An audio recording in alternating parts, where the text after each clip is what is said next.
Now what is meant by an array? Now before discussing arrays concept, first just remind what is meant by variable. So variable means it is a quantity that can change during the program execution. So when a variable is defined, it is capable to store only one value at a time. Suppose if the application requires 10 values, then we have to define 10 variables. If the application requires 100 values, then we have to define 100 variables. In such a way, based on the number of values, we have to define number of variables. When number of variables are defined with different names, it leads to different complexity problems. To avoid these complexity problems, C language supports a new concept called arrays. Then, what is meant by array? Now, array means it is a collection of homogeneous, which is also known as similar or same data type elements. Those are stored in successive memory locations. Now remember this point. Here all elements must be same type of elements. Such type of elements are referred with a single name.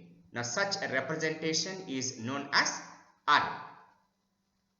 When an array is defined, in general, it is defined with the array name followed by one or more subscripts.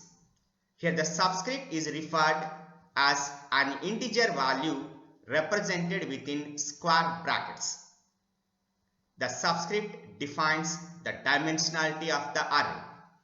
Hence, based on the number of subscripts used with the array, arrays are classified into three different types such as single or one-dimensional arrays, double or two-dimensional arrays, and multi-dimensional arrays.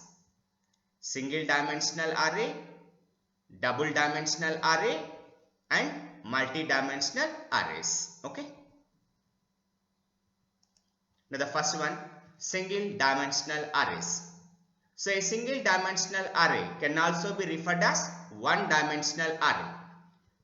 Now observe this word single, hence it uses only one dimension. Now this one definition, let M is the size of an array. Then a single dimensional array can be defined as it is a collection of M homogeneous data elements. Those are stored in M successive memory locations. Now when we observe the definition of a single dimensional array, it is same as array's definition. It's only change here we are specifying the number of elements based on the size of the array. Okay. Then how to define a single dimensional array? Now this one syntax, data type, space, array name, then within square bracket size. Here we use only one dimension. It's only one subscript. Okay. The supporting time, the data type specifies the type of the values stored in the array. Array name specifies name of the array that follows same rules as a valid identifier, and size represents maximum number of elements stored in the array. Data type refers to type of the elements, array name refers to name of the array, and size represents maximum number of elements. Let us consider this example, int x of 5. Here x is an array that is capable to store a maximum of 5 integer elements. Once this array is declared, now the memory allocation will be in this format. Here 5 locations. All locations share a common name as X. For each and every location, there is some index value like 0, 1, 2, 3, 4. These are referred as index values. Now x of 0 is a location, x of 1 is a location, x of 2 is a location, x of 3 is a location, and x of 4 is a location. For each and every location, there is an address like 1000, 1002, 1004, 1006, 1008. Now remember, assume this location starts at 1000. Since the location is capable to store integer values, for every location it requires 2 bytes of memory. Hence 1000 and 1001. These two addresses are reserved for x of 0. The next address starts at 1002 and so on. Okay? Now, to access any location element, it must be accessed with its array name followed by subscript value. Like 0th location element is accessed as x of 0. Index 1 element is accessed as x of 1 and so on. 4th index element is accessed as x of 4. Now this one.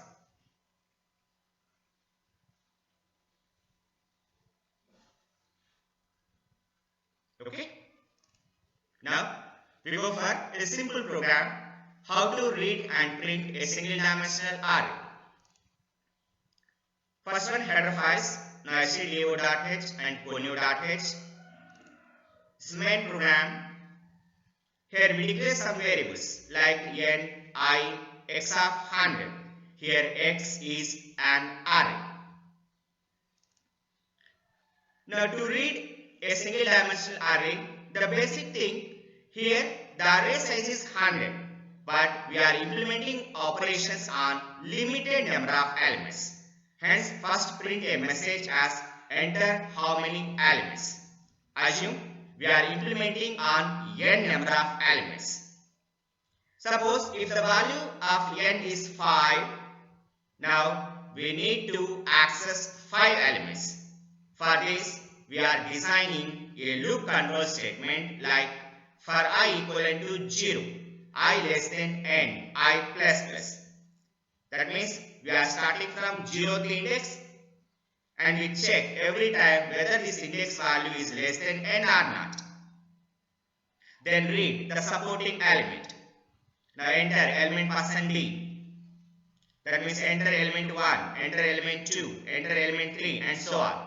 And these elements are stored with the help of array concept. So this one ampersand x of ith location. Now reading part complete. Then printing. Now array elements are, now again it refers to collection of elements. Hence again starts from 0th index, like for I equivalent to 0, I less than n, I plus plus. Now we are printing x of I value. So it shows the basic structure of the way of reading and printing an array. Okay. Now, how to initialize a single dimensional array? So as similar to ordinary variable, an array can also be initialized with some values. For this, different types of formats are available. Now the first format, this one. Data type, array name with a square bracket, size equivalent to, now within pair of braces, list of values. Okay. Here list of values refers to collection of values and these values are separated with comma operator. Let us example. Int k of 5 equivalent to, now within pair of braces, 5 elements 11, 22, 33, 44, 55. Now when we print these values, now the output will be these 5 elements. Then second format, while initializing elements, the size of the array can be omitted. So in this case, based on the number of initialized elements, compiler automatically counts the number of elements and then it allocates sufficient amount of memory. In this format, int k, now empty square bracket. Here we are not specifying the size of the array. Equivalent to, here we are initialized 5 elements. Now to store these 5 elements, it requires 5 into 2. That means 10 bytes of memory is required. So for every integer value, it requires 2 bytes. Then 10 bytes of memory is allocated and then the locations are initialized with these values. Now this one output 11, 22, 33, 44, 55. Then another format. Now while initializing by specifying the size of the array, even though one element is initialized, by default the remaining elements are initialized with zeros. Now observe this example. Int cap5 equivalent to, within pair of braces, now based on the size of the array, it is possible to initialize 5 elements. But here we initialized only 2 elements. In this case, the remaining 3 elements by default is initialized with 0. Now when we print the output, now the output will be 11, 22, 0, 0, 0. Okay. Now this one single dimensional array. Now remember students, single dimensional array uses only one subscript. Okay. This is the basic key point. Now a simple program for initialization of a single dimensional array. The same format, header files. Now int x of 5 equivalent to, here we initialize only 2 elements. Now reading part is not necessary since elements are available. Now directly we print elements of the array. Okay. Now second one, double dimensional arrays. Double, that means 2. So a double dimensional array can also be referred as 2-dimensional array and it uses 2 subscripts.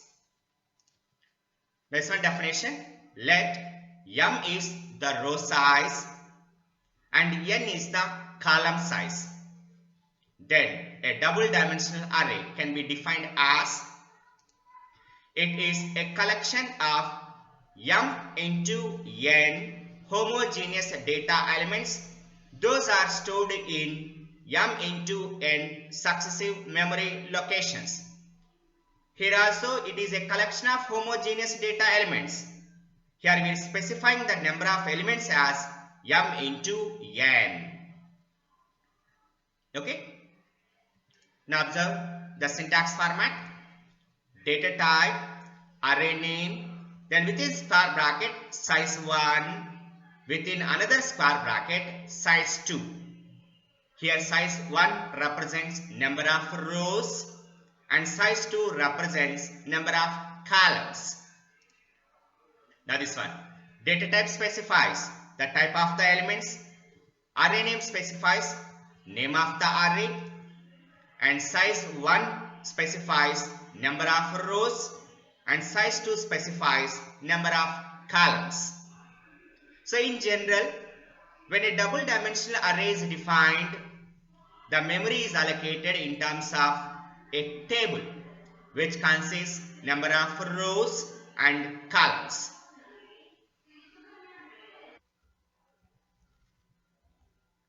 Consider this example, int x of 3, 4. Here x is a double dimensional array that consists 3 rows and 4 columns, and this array is capable to store integer elements. So when this array is declared, now compiler allocates memory as in this format: 0th row, first row, second row, 0th column, first column, second column, third column. Okay. Now The way of reading and printing a double dimensional array. Header files, declaration part, the int m comma n comma I comma j comma x of 10 10. Here x is a double dimensional array. Now, the double dimensional consists two subscripts, one for rows and another one for columns. Hence, first print a messages as enter how many rows, assume this one m, enter how many columns, now this one n. Now based on this dimension, now read the elements as for I equivalent to 0, I less than m, I plus plus. For j equivalent to 0, j less than n, j plus plus. Now scanf statement. Now reading part completed. Now printing. Now again based on the dimensions. Now for I equivalent to 0, I less than m, I plus plus. For j equivalent to 0, j less than n, j plus plus. Now we are printing elements of x. Okay. Now how to initialize a double dimensional array. Now to initialize a double dimensional array, different formats are available. The first one, list of values are placed within pair of braces like data type, array name within square bracket size 1, within another square bracket size 2 equivalent to within pair of braces list of values. Now this format, int cap 2 3 equivalent to, now 2 into 3, 6 elements are possible. Hence we placed 6 elements within pair of braces. Then output, it prints the same elements. Okay. Second format, list of values can also be initialized in the form of a matrix representation. So in matrix format, it consists number of rows and columns. Here each row values are represented within pair of braces, and these values are also separated with comma operator. So once the row is completed, again we separate it with comma and so on. Let us example, int cap 2 3 equivalent to, now open brace, again open brace, now row 0 values 1 2 7, this row 0 completed, comma, now row 1 3 9 12, now row 1 completed. So row 0 row 1, 2 rows completed, hence end brace end with semicolon. Okay. Third format, now while initializing list of values, row size can be omitted. So if we skip row size based on the number of columns and initialized values, by default compiler allocates sufficient amount of memory. Let us example. Now int k empty square bracket, then within square bracket 3, column size is mandatory, equivalent to within pair of braces we are initialized 6 values. Now observe this format. 6 values are available and each row consists 3 columns. Hence 6 by 3, it requires 2 columns.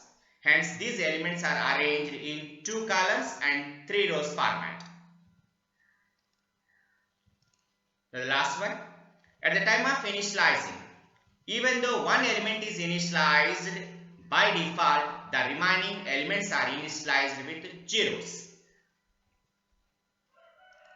Now this format, int cap 2 3 equivalent to, now 2 into 3, 6 elements initialization is possible, but here we initialized only 4 elements, hence the remaining 2 elements are initialized with zeros.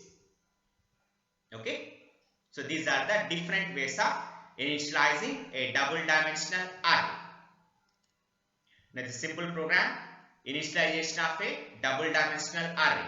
The same format, header files, declaration part, then printing statements. It consists 2 rows and 3 columns. Then printing X value. Okay.